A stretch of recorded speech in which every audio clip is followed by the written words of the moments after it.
오늘은 저희가 이제 출애굽기에 이어서 이제 출애굽기 안에 나타나 있는 어떤 하나님께서 하라고 하시는 일들을 시행하는 사람들에 대한 얘기를 좀 해보려고 합니다.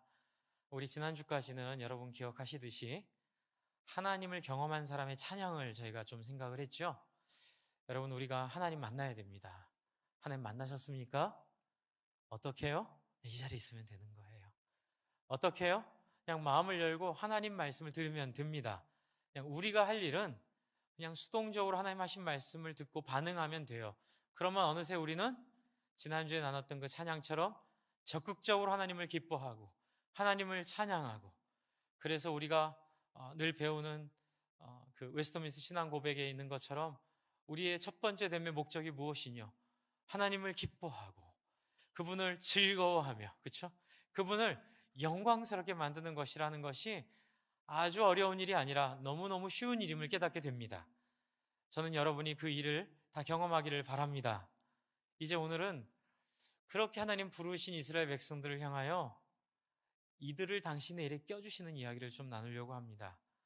단순히 우리가 수혜자가 될 뿐만이 아니라 우리를 불러서 당신의 백성됨을 누리게 하실면서 멈추는 것이 아니고, 더 나아가 그 일을 함께 함으로 다른 사람들도 하나님 만나게 하는 역할로 하나님 우리를 부르시는 거예요. 사진 한 장 보여주세요. 맨 처음에 여러분이 다 아실 거예요. 목적이 이끄는 삶은 20, 30년 전부터 한국교회를 한번 휩쓸었던, 그렇죠, 무브먼트 운동이었습니다.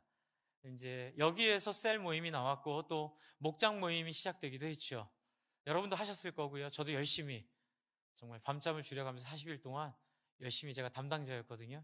열심히 했습니다.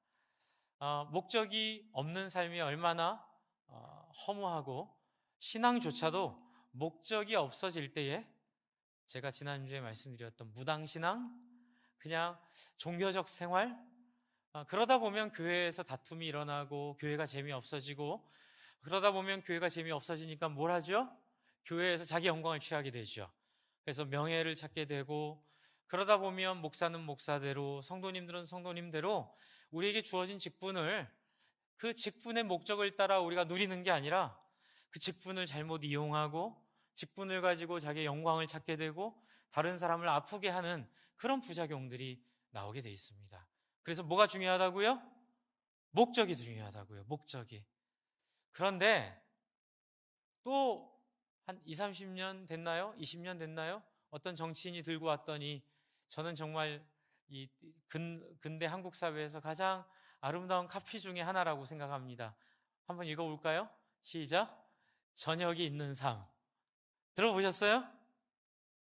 네, 이 구호가 너무너무 좋은 구호예요. 물론 이분은 정치인으로서의 이제 그 기회가 많이 없어진 것 같긴 한데, 또 다른 분들이 이 구호를 가지고 이제 많이 정치하는 목적과 상황을 삼기도 하고요. 지금 이 구호는 우리 삶을 지배하고 있습니다. 그렇죠? 예.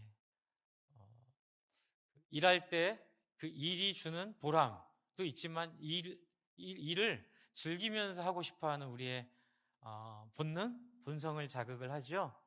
그래서 워라벨 얘기를 하는 걸 듣게 되는데, 그런데 여러분, 문제가 생겨요. 뭐가 문제가 생기냐면요, 목적이 없는 저녁이 있는 삶은 재앙이더라고요. 해보니까 목적이 없어진 저녁이 있는 삶은 좋을 것 같죠. 그런데 그 저녁에 엉뚱한 일을 합니다.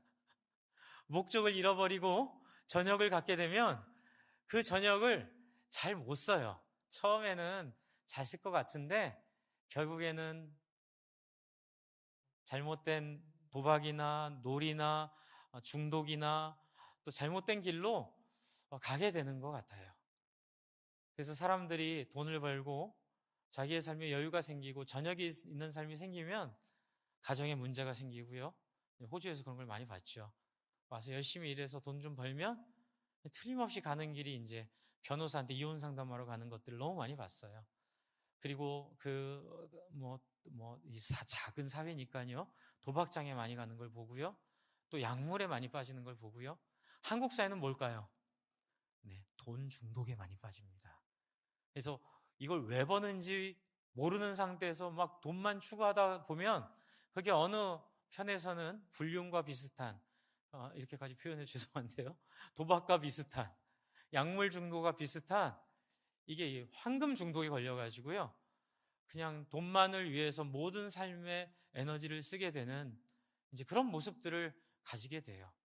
그래서 오늘 말씀은 목적이 있는 저녁이 있는 삶입니다. 목적이 분명한 저녁이 있는 삶을 오늘 하나님 우리에게 주시려고 하나님 우리를 부르신다는 거예요. 여러분, 사람들이 오해를 해요. 목사님, 하나님이 뭐가 부족해서 헌금도 하라 하시고, 하나님 뭐가 부족해서 자꾸 봉사하라 하시고, 헌신하라 하시고, 이렇게 피곤하고 시간 없고 가로 열고 그런 얘기는 안 하죠. 나 즐기기에도 바쁜데 언제 내가 이렇게 다른 사람 위해서 일할 만큼 여유가 없어요? 이렇게 생각하고 있지만 하나님은 우리를 향해서 그게 아니라고 말씀하고 계십니다. 왜냐하면요, 여러분, 출애굽기 지난주부터 오늘 말씀까지 사이는요, 무엇이 목적인지를 분명히 보여줘요. 여러분, 제가 지난주에 했던 말씀, 아까 전에도 말씀드렸지만 하나님을 경험하고 하나님을 누리면 우리의 인생이 바뀝니다. 그런데 그게 끝이 아니에요. 이렇게 인생이 바뀐 우리의 인생을 함께 더불어 사는 데까지 나가야 돼요. 그게 하나님의 목적입니다. 창세기 1장 26절 27절 여러분 이제 외우시죠? 제가 하도 강조를 하고 제가 여러분에게 오늘도 말씀드리고 오늘 오후에도 우리 중직자 교육 때 또 한 번 말씀드리려고 하는데 1장 26절 27절 한번 펴보세요. 여러분 여기에다가 견출주 붙여놓으세요. 책 갈피 껴놓으시고요. 내가 왜 신앙생활 하고 내가 왜 봉사하지? 이러면 항상 이 구절로 돌아가시면 돼요. 창세기 1장 26절 27절 같이 한번 읽어볼까요? 여러분 이거 외우셔도 좋아요. 한번 읽겠습니다. 시작. 하나님이 이르시되 우리의 형상을 따라 우리의 모양대로 우리가 사람을 만들고 그들로 바다의 물고기와 하늘의 새와 가축과 온 땅과 땅에 기는 모든 것을 다스리게 하자 하시고 하나님이 자기 형상 곧 하나님의 형상대로 사람을 창조하시되 남자와 여자를 창조하시고 그리고 그 뒤에 우리가 그렇게 좋아하는 복을 주셔서 이 땅을 다스리게 했다라는 얘기가 나오죠. 복의 조건, 복의 기원은 뭘까요? 절 따라 해주세요. 하나님처럼 함께 더불어 사는 공동체, 거기에 복이 있어요. 믿으십니까? 이게 깨진 거예요. 이게 깨져 놓으니까 하나님이 다시 회복시키려고 회복시키는 과정이 이 출애굽기의 과정이고요. 근데 이걸 회복하는 데 있어 가장 결정적인 자리는 뭐냐면 우리 안에 사라진 하나님의 흔적을 발견하는 거고 우리 안에 없어진 하나님의 추억을 회복시키는 거예요. 그래서 그 추억을 회복시키려고 어떻게 합니까? 아브라함만 해서 끝나지 않아요. 이삭과 야곱과 또 그 뒤에 후손들 약속을 통해 이 이스라엘 백성이라는 공동체를 부르시는 거예요. 그래서 이 이스라엘 백성들 공동체가 함께 더불어 어떻게 해요? 이 홍해를 경험하고 이 홍해를 통해서 누구를 만나요? 하나님을 만나게 되는 거죠. 그리고 여러분, 하나님께서는 이 일을 제도화하여 주셨고 상시화하여 주셨고 이 일을 우리의 삶으로 만들어 주셨어요. 그게 뭐냐면 하나님이 언약을 맺으시고요. 뭘 주시죠? 성막과 제사제도를 주세요. 여러분, 이 성막과 제사제도는 아주 큰 상징입니다. 하나님 나라가 예수 그리스도로 우리에게 임하게 될 때에 우리는 성막과 제사가 상징하는 삶을 누리게 될 거예요. 그럼 여러분, 성막과 제사가 상징하는 삶이 뭘까요? 그 이야기는 출애굽기 24장으로 한번 가보실게요. 출애굽기 24장을 한번 보세요. 여러분이 한번 찾아보세요. 출애굽기니까요.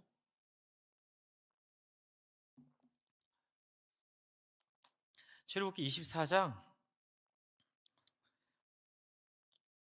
9절부터 11절을 한번 같이 읽겠습니다. 이게 굉장히 중요한 변곡점이기도 하고요. 상징이기도 하고요. 같이 한번 읽겠습니다. 9절부터 11절 시작. 모세와 아론과 나답과 아비후와 이스라엘 장로 70인이 올라가서 이스라엘의 하나님을 보니 그의 발 아래는 청옥을 편듯하고 하늘같이 청명하더라. 하나님이 이스라엘 자손들의 존귀한 자들에게 손을 대지 아니하셨고 그들은 하나님을 뵙고 먹고 마셨더라. 우리 11절 한 번 더 읽을게요. 한 번 더 읽을게요. 시작. 하나님이 이스라엘 자손들의 존귀한 자들에게 손을 대지 아니하셨고 그들은 하나님을 뵙고 먹고 마셨더라. 여러분 지금 앞에서는요 하나님을 만날 수가 없었어요. 왜냐하면 만나면 죽임을 당할 수밖에 없는 하나님과의 관계에 문제가 있었어요. 그건 다른 게 아니에요. 하나님은 공동체인데 얘네들은 공동체가 아니에요. 하나님은 함께 더불어 사는 존재인데 얘네들은 지들만 살겠다고 주장하는 사람들이에요.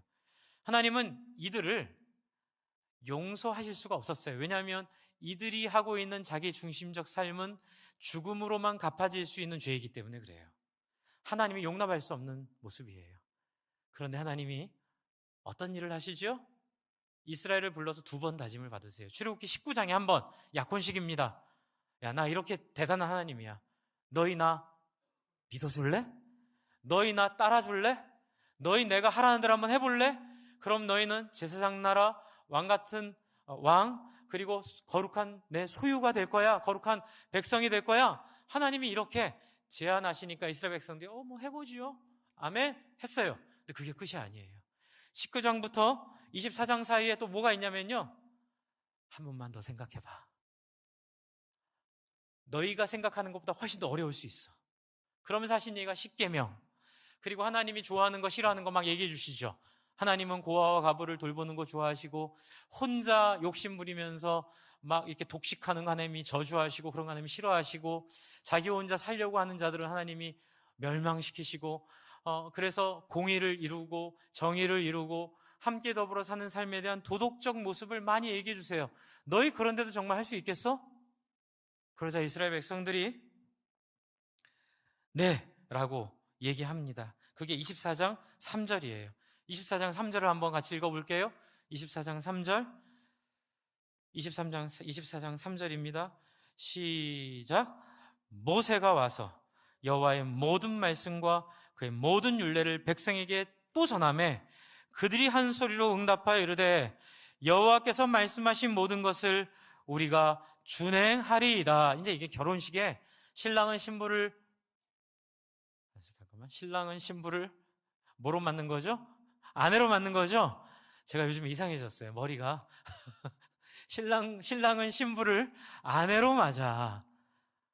평생 사랑하며 기쁘나 슬프나 건강하나 병에 걸렸거나 상관없이 검은 물이 팥불이 될 때까지 사랑할 것을 약속하느뇨? 아멘 하셔야 돼요. 네, 남편들 아멘. 네. 신부는 신랑을 남편으로 삼아. 똑같죠. 그렇죠? 좋은 일이 있거나 슬픈 일이 있거나 기쁘거나 아프거나 어떤 일이 있다 하더라도 평생 신의를 지키며 죽을 때까지 함께 하기를 약속하십니까? 아멘. 그 얘기예요, 지금. 지금 하나님을 확인해서 지금 받아들이는 거예요. 그런데 여기 중요한 게 있어요. 제가 성막과 제사 때문에 지금 그러는 거예요. 왜 성막과 제사냐? 왜 성막과 제사냐면요. 4절에 보면 모세가 하나님의 모든 말씀을 기록하고 이른 아침에 일어나 산 아래에 제단을 쌓고 이스라엘 12지파들의 12기둥을 세우고 5절 이스라엘 자손의 청년들을 보내어 여호와께 소로 번제와 화목제를 드리게 하고 이거예요. 6절을 같이 한번 읽겠습니다. 시작. 모세가 피를 가지고 반은 여러 양푼에 담고 반은 제단에 뿌리고 7절 제가 읽을게요. 언약서를 가져다가 백성에게 낭독하여 듣게 하니 이게 무슨 언약서예요? 신랑과 신부가 사인한 혼인 서약에 대한 언약서예요. 다시 한번 읽고 그들이 이르되 여호와의 모든 말씀을 우리가 준행하리이다. 또 한번 얘기하죠. 확인하고 8절이에요. 8절 같이 한번 읽겠습니다. 밑줄 쳐셔요. 여러분 갖고 있으면 볼펜. 시작. 모세가 그 피를 가지고 백성에게 뿌리며 이르되 이는 여호와께서 이 모든 말씀에 대하여 너희와 세우신 언약의 피니라. 뭐로 맺은 관계예요? 피로 맺은 관계예요. 뭐가 상징하는까요? 이 관계는 목숨을 건 관계라는 거예요. 근데 목숨을 걸면서까지 뭘 약속한 거예요? 하나님이 원하는 대로 살아보겠다는 약속을 한 거예요. 그런데 완전하지 않기 때문에 뭐가 필요해요? 저는 이걸 선불제에서 이제 이게 선불제라고 생각하고요. 예수님을 통해 후불제로 바뀌었다고 저는 생각하는데요. 선불을 내는 거죠. 뭐냐면 우리가 용서받을 것에 대해서 우리가 이 피를 뿌려서 미리 우리의 것들을 다 용서를 받고 우리가 하나님께 나가는 거죠. 그렇죠? 근데 이제 제가 예수님을 통해 후불제로 바뀌었다는 건 이제 다른 차원이에요. 예수님이 우리의 피를 용서해 주셨기 때문에 우리가 하나님을 누릴 수 있게 되는 걸 먼저 누리는 거죠. 그렇죠? 그러니까는 먼저 예수님을 통해 하나님을 누리고 그리고 그 일을 통해 우리가 갚아야 될 죄값을 용서받아서 누린 다음에 우리가 다음에 삶으로 보여드릴 수 있게 됐다. 저는 그렇게 생각을 하는데요. 여러분, 이 일은 바로 하나님이 우리를 방법이 없어서 하나님 먼저 만나게 하신 거예요. 왜요? 우리가 죽어야 하나님 만날 수 있는데 말이 이상하잖아요. 죽을 수 없잖아요. 그러니까 대신 예수를 상징하는 이 피를 가지고 뿌리게 하시고 이 피를 뿌림을 받아가지고 우리가 하나님 앞에 나아가서 우리의 문제들을 해결받고 결국은 이 율법에 말한 대로 살아가는 사람으로 변화되는 것으로 나아가는 거지요. 주 안에 사랑하는 성도 여러분, 바로 이 부분이에요. 저와 여러분의 관계는 하나님이 먼저 주신 희생과 헌신을 통하여 우리에게 하나님과 만날 수 있는 길이 열린 거예요. 그래서 변화가 생깁니다. 어떤 변화가 생기죠? 제가 아까 전에 설명을 좀 잘못했는데 24장 전이 선불제고요. 24장 후가 후불제입니다. 그래서 예수님까지 포함해서 후불제예요. 제가 말을 잘못하다 보니까 말이 꼬였는데요. 이해해 주시고요. 전하도 그렇다 그러잖아요. 네, 감사합니다. 중요한 건 9절부터예요. 어떤 일이 벌어지죠?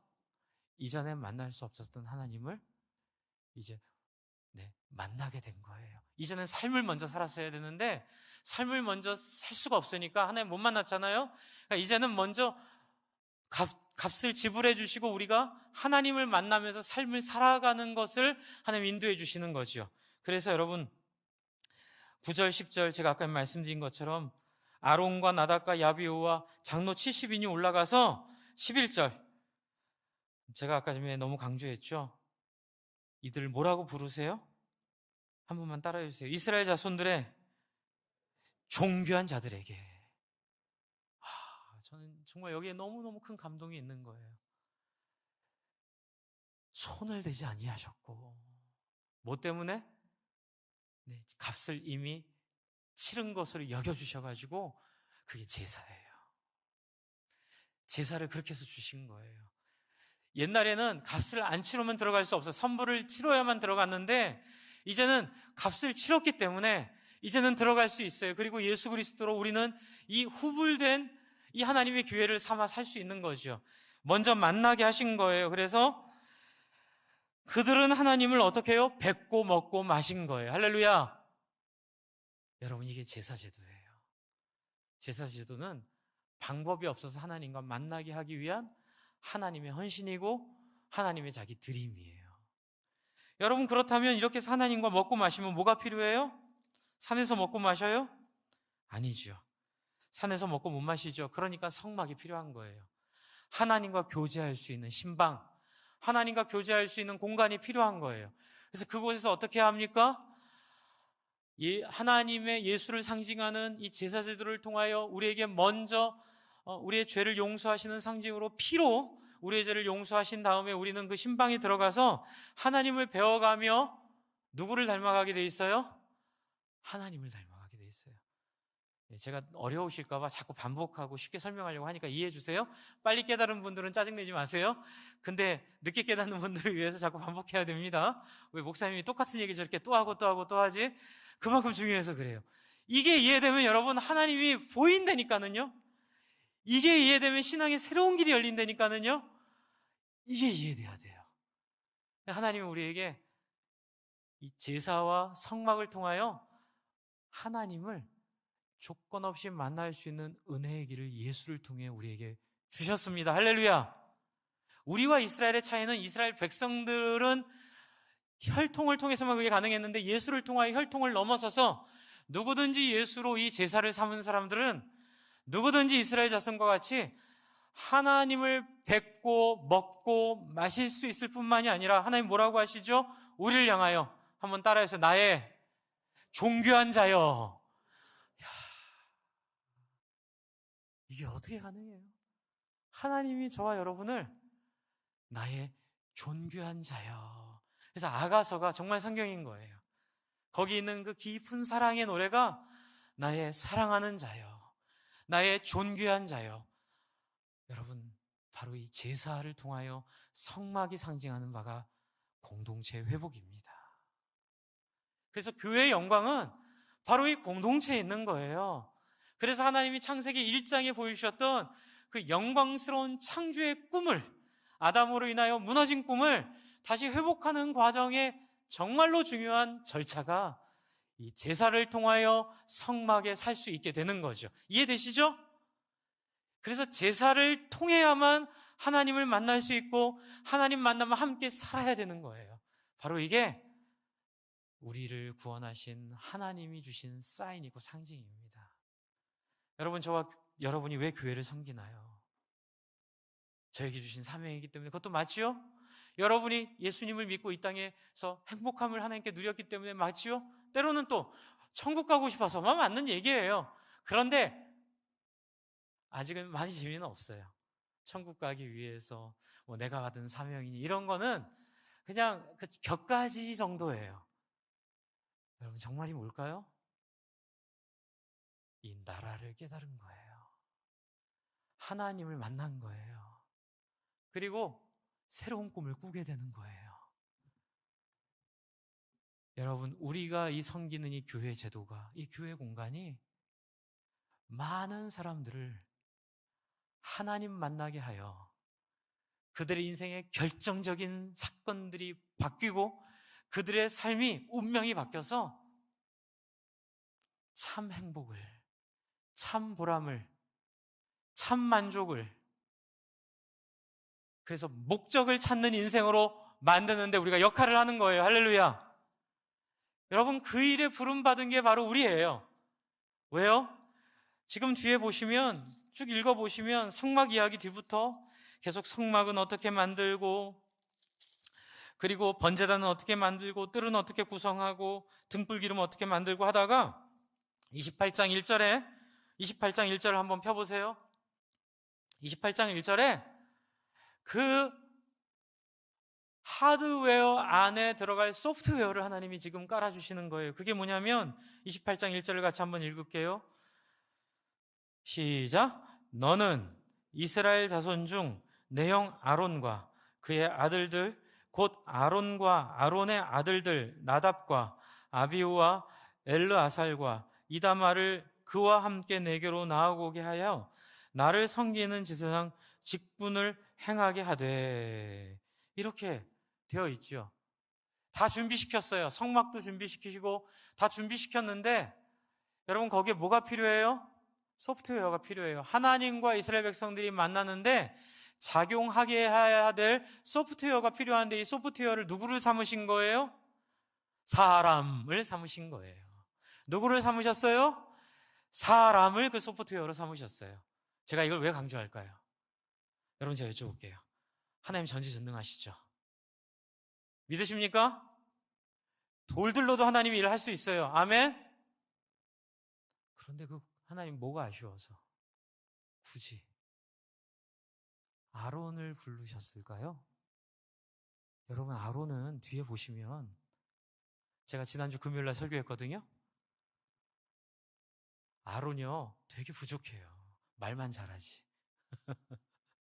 말은 잘하는데 아론이 갖고 있는 약점이 뭐냐면요, 모세랑 극명하게 대비가 돼요. 비겁해요.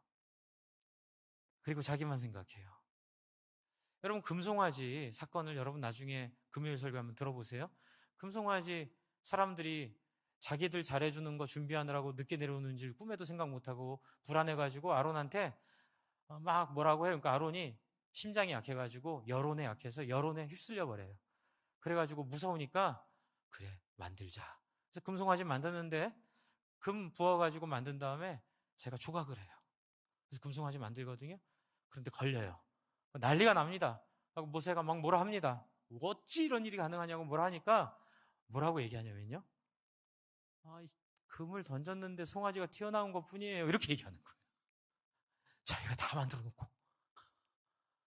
그리고 모세가 하나님 말리죠. 하나님 막 뜯어 말리죠. 다 죽이겠다는 걸 하나님 뜯어 말리고 모세가 하나님 마음을 알아서 하나님 편에 회개하는 자는 이쪽에 서고 회개하지 않는 자는 저쪽에 서라. 이런 식으로 얘기해요. 그때 또 눈치 빠르게 이쪽에 서요. 살아남은 거예요. 그리고 회개하지 않는 사람들 다 사륙합니다. 3,000명을 죽입니다. 제가 볼 때는 저도 그렇게 했을지 모르겠는데 역사를 배운다는 건 그런 장점이 있잖아요. 이제 우리가 객관적으로 볼 수 있으니까 하나님 원하셨던 건 그런 거 아니었을까요? 하나님, 제가 죄를 짓겠습니다. 이들은 죄가 없습니다. 제가 책임지겠습니다. 저를 죽이시고 이 불쌍한 백성들 한 번만 더 용서해 주십시오라고 하기를 하나님 기뻐하셨을 거예요. 그런데 아무 소리 안 합니다. 그냥 레위 사람들에 섞여가지고 얼렁뚱땅 넘어가요. 여러분, 이런 아론을 하나님이 지금 소프트웨어로 쓰시는 거예요. 이해되세요? 솔로몬 같은 사람 나중에 좀 이상해지잖아요. 그런 사람 하나님 불러 쓰세요. 뒤통수 맞을 거 알고 아담 만드실 때 하나님 배신당할 거 알았을까요? 몰랐을까요? 저는 알았다고 생각해요. 각오하셨을 거라, 배신할 수도 있을 거라고 알고도 당신을 한번 그 신뢰 가운데 던지신 거 아닐까? 여러분, 성경을요 수많은 저자를 통해 쓰셨어요. 하나님이. 그래서 신약 성경에도 그렇고 구약 성경에도 보면 막 또 이걸 필사를 하게 하셨어요. 이게요 유지된다는 것 자체가 기적이고요. 그리고 하나님이 도대체 왜 이렇게 연약한 사람들의 연약함을 쓰셨을까? 사회사본 얘기도 제가 신자의 삶 때 한번 말씀드리는데요. 한 몇천 년 간격이 있는 사본이 발견돼서 많은 사람들이 떨었어요. 혹시라도 우리가 지금 알고 있는 성경과 전혀 다른 얘기가 나오면 큰일 나는 거 아니에요. 왜냐하면 수천 년 동안 이렇게 베껴 쓴 책이랑 한때 딱 끊겨가지고 2000년 전에 동굴 속에 들어갔던 책이랑 만약에 2000년 동안 베껴 쓰느라고 내용이 바뀌었으면 여러분 기독교 전체가 무너지는 건데 딱 열었더니 99% 일치. 단지 점 하나 빠지거나 별로 결정적이지 않은 그 필사 부분에 있어서의 약간의 오류들, 그 내용은 전혀 문제가 없는 하나님의 섭리죠. 그런데 여러분, 믿음 없는 신학자들이, 독일 사람들이 좀 많았는데 하나님 믿음이 좀 부족한 분들이 막 의심하는 거예요. 성경을 보면 마태, 마가, 누가, 요한복음을 보면 같은 사건을 두고 약간 숫자가 다르거나 약간 이렇게 위치가 다르거나 이렇게 다르다고 보면 진짜 그런 것도 있긴 해요. 그런데 여러분, 거기에 시험 들지 마세요. 왜요? 저는 거기에 감동을 받았어요. 왜요? 하나님이 연약한 우리를 쓰기를 기뻐하시는구나. 하나님이 부족함이 있고 연약함이 있지만 연약함이 있고 부족함이 있음에도 불구하고 우리를 하나님이 사용하시되 그 중심된 내용은 틀려요? 안 틀려요? 안 틀려요. 중심된 내용은 틀리지 않아요.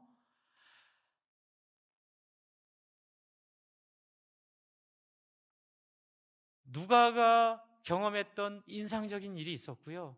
요한이 경험했던 인상적인 일이 있었어요. 마태가 기억하는 인상적인 일이 있었어요. 그래서 우리는 이 인간의 부족한 부분들 속에서 하나님 주시는 인상적인 4명의 그 경험을 통해 예수라는 분을 입체적으로 볼 수 있게 됐고 예수라는 분을 우리는 풍성하게 누리게 됐어요. 제가 처음에 구약 공부할 때 시험에 들었어요. 굉장히 힘들었습니다. 한 1년 힘들었습니다. 뭐가 힘들었냐면요.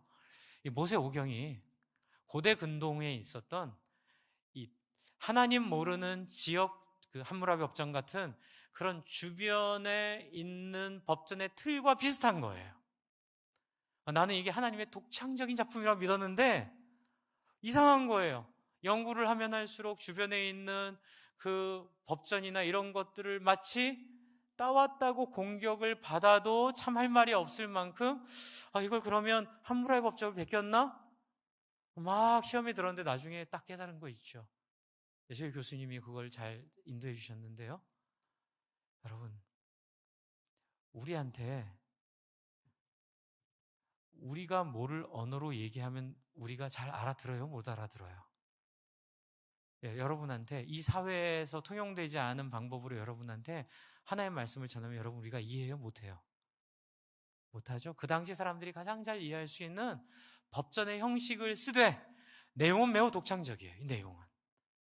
그렇기 때문에 저는 뭐예요? 우리를 향한 하나님의 배려인 거예요.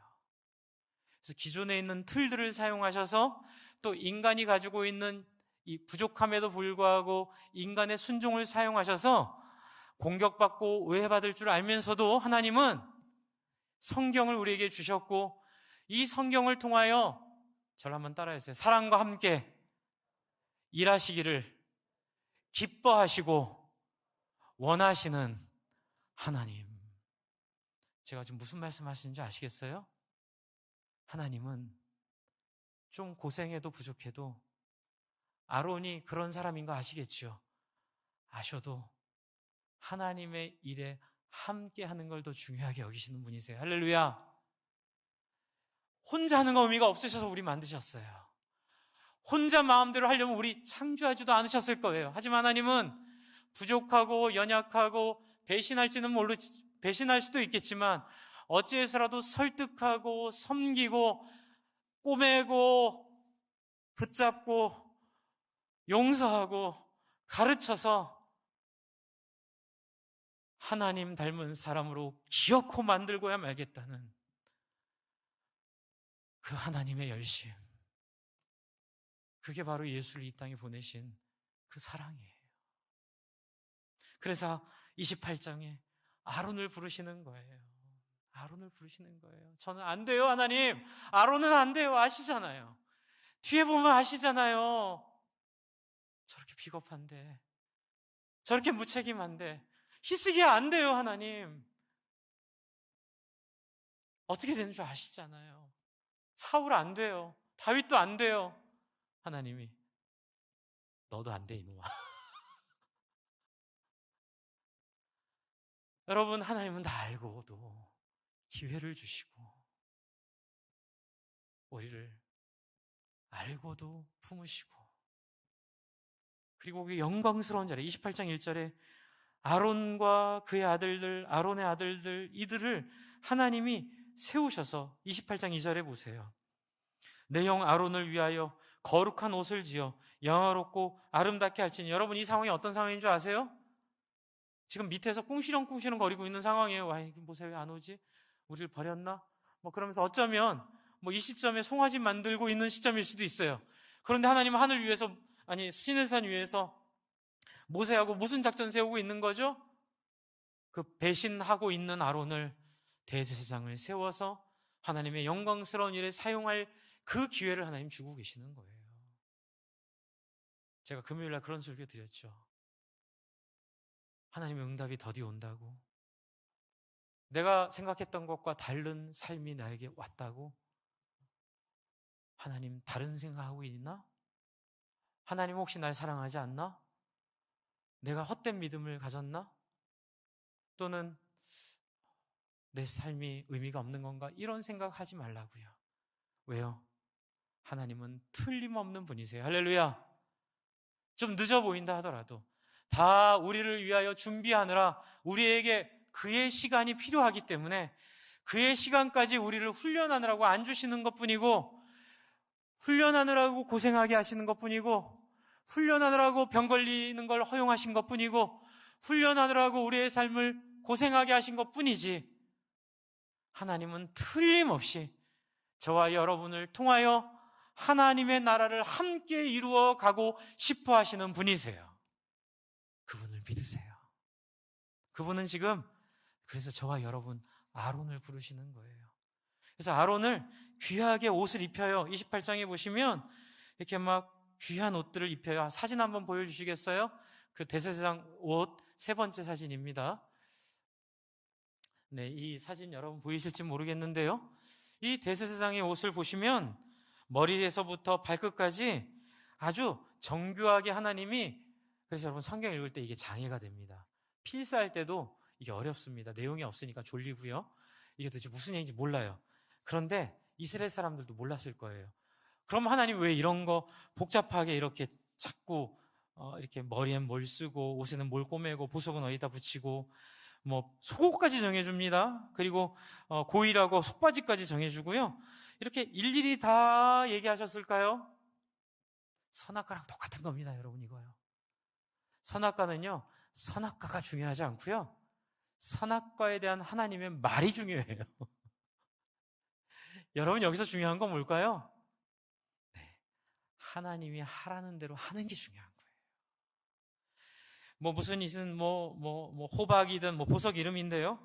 호박이냐 뭐 또 여기에 들어간 무슨 뭐 자수냐 뭐 무슨 관이냐 뭐 금패냐, 이게 중요한 게 아니고요.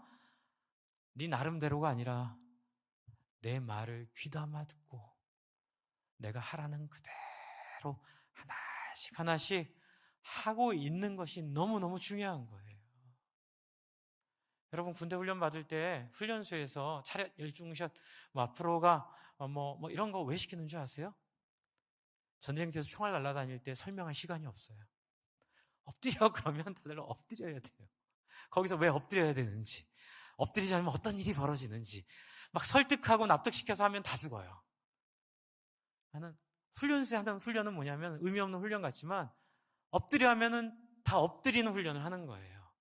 상관이 무슨 얘기하면 신뢰를 미리 쌓아놓고 전쟁터에서 납득할 수 없는 명령을 하더라도 그 명령이 우리를 살리는 명령이라고 기대하고 그냥 말대로 해야 전쟁이 수행되는 것처럼 우리의 삶에도 하나님을 전적으로 신뢰하고 하나님을 전적으로 의지하는지 안 하는지를 보시려고 이렇게 하나님이 복잡한 얘기를 어렵게 만들어서 하게 하신 거니까, 여러분, 그래서요 지금 법궤나 그 성막이나 성전이 없는 당연한 이유예요. 왜요? 지금도 그거 있으면 사람들 거기서 절할 겁니다. 예, 거기 가서 막 기도할 거예요. 그게 아니에요. 중요한 건 그 물건이 아니고요. 누가 중요하다고요? 하나님의 말이 중요하다고요. 그래서 여러분, 아론을 그렇게 옷을 입힙니다. 거룩하게 옷을 입히는데요, 이제 중요한 게 또 있어요. 오늘 말씀이죠. 네, 30장 30절에 이제 저희가 이제 이렇게 말했죠. 너는 아론과 그의 아들들에게 기름을 발라 그들을 거룩하게 하고 그들이 내게 제사장 무엇을 행하게 하라고요? 직분을 행하게 하라는 거예요. 제사장의 직분은 뭘까요? 상징적인 하나님과의 만남을 보여주는 모습이에요.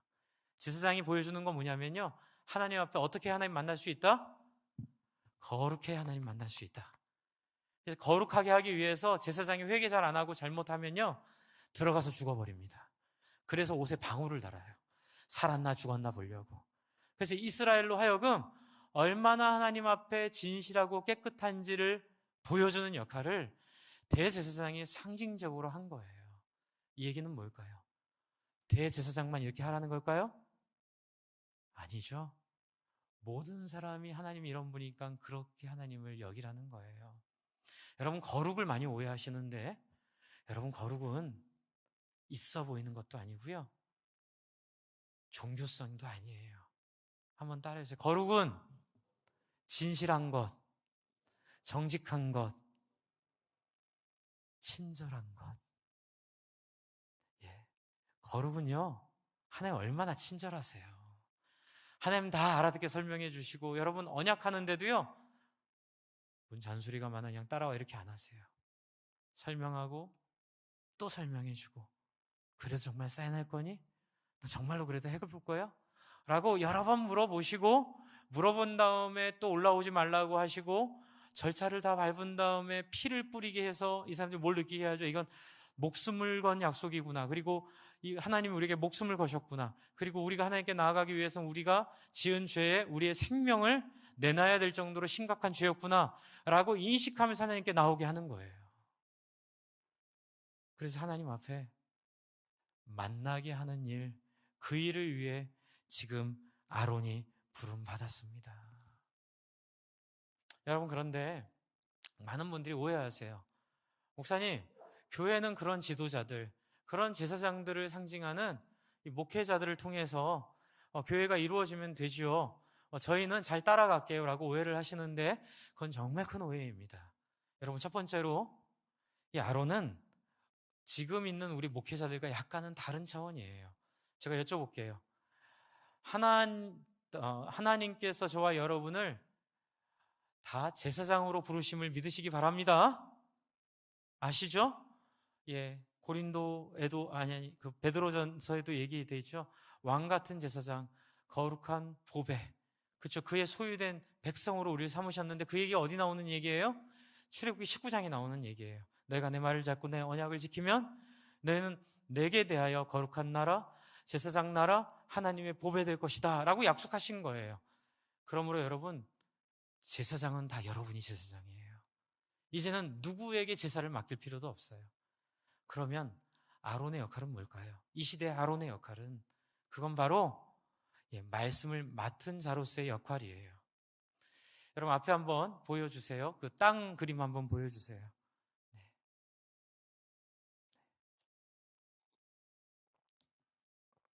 네. 제가 봤을 때 왼쪽은 정복전의 땅이고요. 오른쪽은 정복후의 땅인데 한번 찾아보세요. 레위한테 주어진 땅이 있는지 없는지요. 레위한테 땅이 주어졌나요? 제가 한번 퀴즈 내볼게요. 성경 퀴즈. 네. 레위는 12지파 중에 하나다. OX. OX. X예요. 12지파에는 레위가 없어요. 네. 지파에게 준 땅은, 그쵸? 그 땅 자체는 레위에게 주어지지 않았어요. 그래서 다음 말씀 한번 볼게요. 다음 말씀 보여주세요. 네, 합치 한번 읽어볼까요? 여호수아 14장 33절 시작. 오직 레위 지파에게는 모세가 기업을 주지 아니하였으니 이는 그들에게 말씀하신 것과 같이 이스라엘의 하나님 여호와께서 그들의 무엇이 돼요? 기업이 되시기 때문에 그래요. 여러분, 이게 뭘 의미하냐면요, 하나님에게 자기의 운명을 맡기고 사는 사람으로서의 상징을 레위 지파에게 주셨어요. 그래서 레위 지파는요, 땅이 없어요.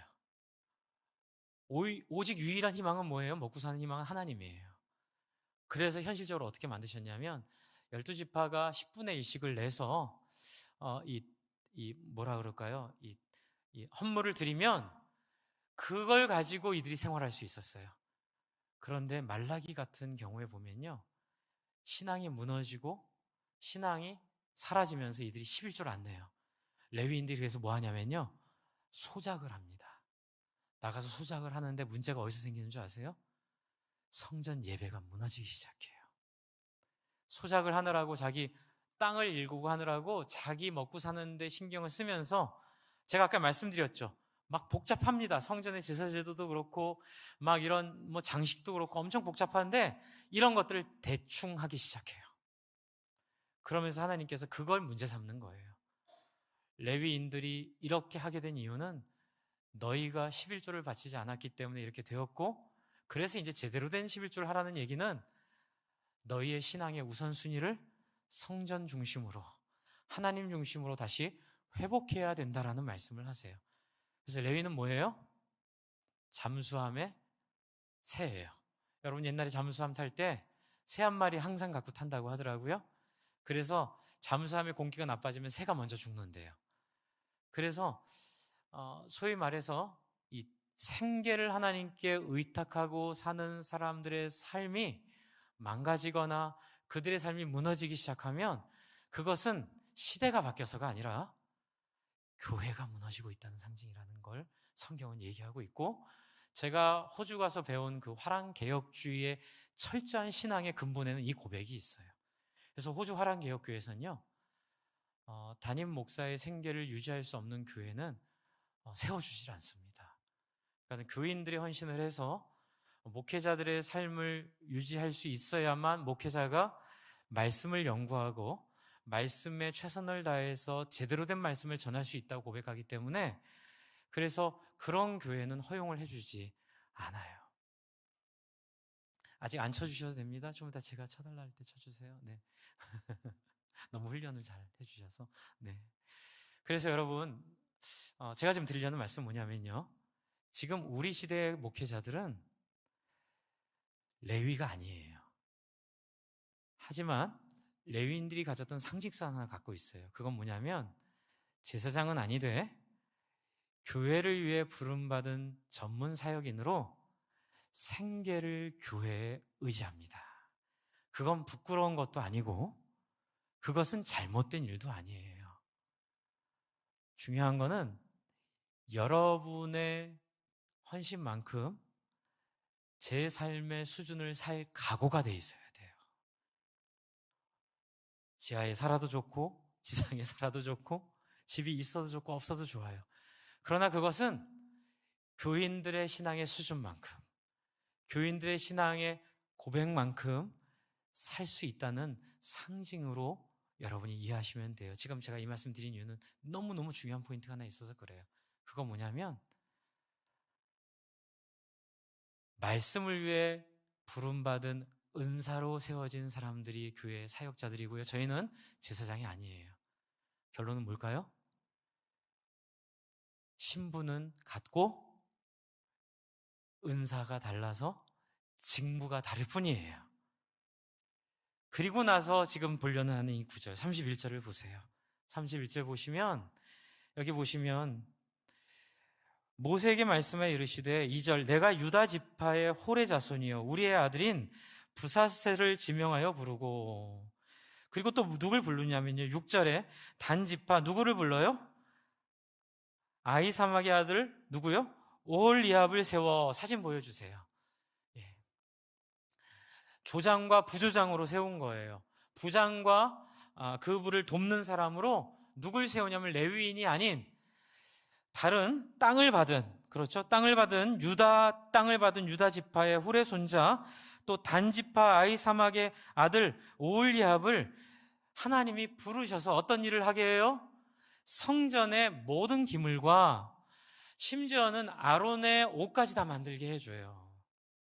왜 그랬을까요? 아론이 다 하면 되죠. 이유는 뭐예요? 인간은 한계가 있기 때문에 그래요. 그리고 하나님은 그 인간의 한계를 인정하시고, 그 한계를 가진 것이 중요한 게 아니라 한계를 인정하고 서로 도우며 서로 협력하며, 아론은 제사에만 집중하도록 하고요, 그리고 이 현실적인 문제를 성도들을 쉽게 말하면 불러서 이들을 똑같은 부르심 안에서 이들을 세우셔서 이 일을 완성하게 하세요. 여러분 뒤에 보시면 2절 한번 보세요. 2절에 내가 유다 지파의 홀의 손자요 우리의 아들인 부사레를 어떻게 했다고요? 지명했다고요. 여러분, 저와 여러분은 하나님께 다 지명받은 사람들입니다. 믿으십니까? 여러분이 하는 일은 하나님이 맡겨서 하시는 일이에요. 단지 거기에 하는 역할이 다르기 때문에 저는 생계를 교회에 의탁하고 살고 있고요, 여러분은 여러분이 저보다 훨씬 탁월해요. 그래서 여러분은 여러분이 주신 은사로 세상에 나가서 사업을 하고 여러 가지 일을 하며 여러분은 소위 말해서 생계를 하나님으로부터 얻으셔서 그 일을 가지고 교회를 서포트하면서 또한 교회 안에서 말씀을 따라 여러분이 할 수 있는 일을 함께 해가는 역할을 부여받은 거예요. 그래서 뒤에 보시면 뭐라고 하죠? 3절이 너무너무 좋아요. 같이 읽겠습니다. 시작. 하나님의 영을 그에게 충만하게 하여 지혜와 총명과 지식과 여러 재주로 정교한 일을 연구하여. 주 안에 사랑하는 성도 여러분, 우리가 맡은 직무가 다른 만큼 여러분에게 맡긴 직무도 하나님이 말씀을 전하는 직무와 하나도 다름없이 차별 없이 축복하시고 그에 함께 능력 주시고 그에 함께 인도하셔서 탁월하게 하실 줄을 믿으시기 바랍니다. 전혀 다르지 않아요. 저의 직무의 무게와 여러분의 직무의 무게는 동일합니다. 똑같은 은혜와 똑같은 무게가 있고요. 그렇죠? 그리고 뒤에 보시면 6절이에요. 내가 또 단지파 아히사막의 아들 오홀리압을 세워 그와 함께하며 뭘 주죠? 여기 이제 또 특이한데요. 지혜로운 마음이 있는 자에게 내가 지혜를 주겠다. 이게 뭐예요? 원하는 자에게 내가 지혜를 주겠다는 거예요. 능력 있는 자에게 내가 지혜를 주겠다는 그 은사 위에 내가 지혜를 주겠다는 거예요. 여러 가지로 해석할 수 있는데 여러분 하나님 뭐 기뻐하는 줄 아세요? 자원하는 거 기뻐하세요. 할렐루야. 여러분 안에 있는 은사를 쓰는 거 기뻐하세요. 여러분 교회를 위해 제가 아까 처음에 시작에 뭐라 그랬죠? 하나님 만나는 게 중요하고 그 만남을 통하여 하나님과 사는 게 중요하고 삶을 통하여 하나님을 모르는 사람들이 함께 모여 공동체를 이루는 거 하나님 소원이라 그랬죠? 이 소원을 이루기 위해 여러분에게 사업장 주셨음을 믿으시기 바랍니다. 이 소원 이루기 위해 여러분 교사로 세우신 거예요. 이 소원 이루기 위해 여러분 사업하게 하신 거예요. 이 소원 이루게 하려고 여러분 그 자리까지 하나님 인도하신 거예요. 이 소원 이루게 하려고 여러분 가정을 이루게 하신 거예요. 그래서 어떻게 해야 될까요? 목사님 제가 시간이 없어서 제가 회사 일에 바빠서 시간이 없어서 사실 그 말은 조금 성경적이지 않아요. 제가 시간이 없지만 이 회사 일이 바쁜 것도 이 공동체를 세우고 영혼권화의 제3일을 통해 사람들을 공동체로 만드는 일에 저를 사용하신다는 하나님의 뜻을 알기에 시간이 없어도 제가 기쁜 마음으로 회사 일 줄여서라도 죄송합니다 이렇게 표현해서 그러나 줄이지 않으셔도 돼요. 이제 저 같으면 그냥 좀 돈 벌 일을 조금 줄여서라도 정말로 내가 정말로 해야 될 이 일에 함께 하도록 하겠습니다. 목사님이 사례받으니까 목사님 알아 다 하세요. 이게 아니라 여러분 요즘은 세상이 그렇게 됐어요. 하지만 성경의 정신은 그게 아니에요. 단지 저희는 일을 하면 말씀을 연구할 수 없는 한계 때문에 안 되더라고요. 제가 옛날에 한번 해보려고 했는데 제가 청소도 하면서 또 여러 가지 제가 이제 그 덕트, 호주에서 덕트 만드는 데 가서 이렇게 일하다 손가락도 잘릴 뻔 했거든요. 공구로 쳐가지고요. 했는데 나름대로 좋긴 했는데 말씀을 연구할 수가 없더라고요. 저는. 그래서 깨달은 거예요. 우리 한계가 이렇구나. 그러니 말씀으로 부름받은 사람은 말씀에 최선을 다하고 그리고 이거는 무엇이 중요하다 나쁘다가 아니라 한번 따라해주세요. 질서를 따라. 네, 교회를 섬기는 일이에요. 제가 더 중요한 사람이라서가 아니라 저에게 맡겨준 일이 방향을 정하는 질서 가운데 방향을 정하는 일이기 때문에 제가 이 자리에 있는 거고요. 여러분은 똑같이 소중한 일로 때로는 청소를 해주시고 때로는 이렇게 아름다운 꽃을 만들어주시고 때로는 드럼을 쳐주시고 때로는 교회 안에 여러 가지 재정을 봐주시고 또 여러분이 맡은 사명들을 감당하시는 일에 지혜로운 마음이 있는 모든 자에게 내가 지혜를 주어 내가 명령한 것들을 다 만들게 하겠다는 하나님의 말씀을 달게 받으시는 여러분 되기를 바랍니다. 제가 이제 첫 번째 말씀드렸던 거 있잖아요. 처음 시작할 때 목적이 있는 뭐가 있는 삶이요? 저녁이 있는 삶. 이제 마지막으로 12절부터 17절까지가 짧게 말씀드릴게요. 어디에 대한 얘기예요? 안식일에 대한 얘기예요. 이 얘기는 뭘까요? 성전일 열심히 일하되 세상 일처럼 하지 말아라. 세상 원리로 하지 말아라. 인정받는다고 열심히 하고 섬기느라고 서운하다고 삐지고 이러지 말고 어떡하라고요? 하나님의 방법대로 안식일을 지키듯이 세상적으로 인정받기 위해 또 세상적으로 어떤 이익을 찾기 위해 일하지 말고 누리고 즐기면서 일하라. 그래서 뭐예요? 성전과 제사와 이 하나님 만나는 일에 우리가 부름받았음을 깨닫고 우리가 열심히 일을 하면서 어떻게 해요? 세상적이지 않게 서로 격려하고 축복하며 위로하면서 여러분 목적이 있는 저녁을 누리는 복된 직분자들 또 교회 헌신자들 되시기를 주님의 이름으로 축복합니다. 우리 함께 같이 기도할까요? 하나님 앞에 이렇게 기도하겠습니다. 하나님, 저를 부르신 부르심이 어떤 부르심인가요? 목회자와 신분의 차이가 없고 저와 여러분 동일한 하나님의 형제고 자매고 백성인데 이 가운데 우리의 일만이 다를 뿐인데 여러분이 맡은 일이 무엇인지 또 여러분의 은사가 무엇인지 여러분 돌아보면서 이렇게 한번 기도하겠습니다. 하나님, 저에게 주신 은사로 뭐라도 하나 교회에 기여하고 뭐라도 한번 우리가 최선을 다하여 함께 교회를 이루는 일에 제 손을 들여서 하나님, 부족하지만 이 일이 이루어질 수 있도록 하나님 저를 사용해 주시옵소서. 빼지 않고 하나님 기쁨으로 즐거움으로 계산하지 않고 헌신하며 그렇게 하기를 원합니다. 이렇게 같이 한번 기도하겠습니다. 같이 기도하겠습니다. 하나님 아버지, 그렇습니다. 하나님 나라를 부름을 받았고 그 마음을 따라 살아가며 하나님의 나라와 하나님의 소망을 구하고 그 앞에 나아가 기도하고 엎드리기를 간절히 소망합니다. 하나님의 나라와 하나님의 은혜를 구하고 그 마음을 따라 살며 하나님의 마음과 하나님의 소원을 구하고 그렇게 나아가 엎드리기를 간절히 소망하오니 하나님 인도하여 주시고 함께하여 주시고 하나님 우리 가운데 하나님 주시는 그런 마음들, 그 은혜들을 따라 하나님 인도하여 주시기를 간절히 소망합니다. 하나님이여, 우리 성도님들의 헌신과 삶들을 붙잡아 주시옵소서. 우리 모든 성도님들의 삶과 중심들을 함께하여 주시옵소서. 하나님의 마음과 하나님의 소원들을 깨닫게 해주시고 하나님의 중심을 아버지 온전하게 해주시고 하나님의 마음과 하나님 소원 가운데 열심히 살아가는 하나님 그런 사람들 될 수 있도록 하나님 인도하여 주시고 함께하여 주시기를 간절히 소망합니다. 하나님 우리와 함께하여 주시옵소서.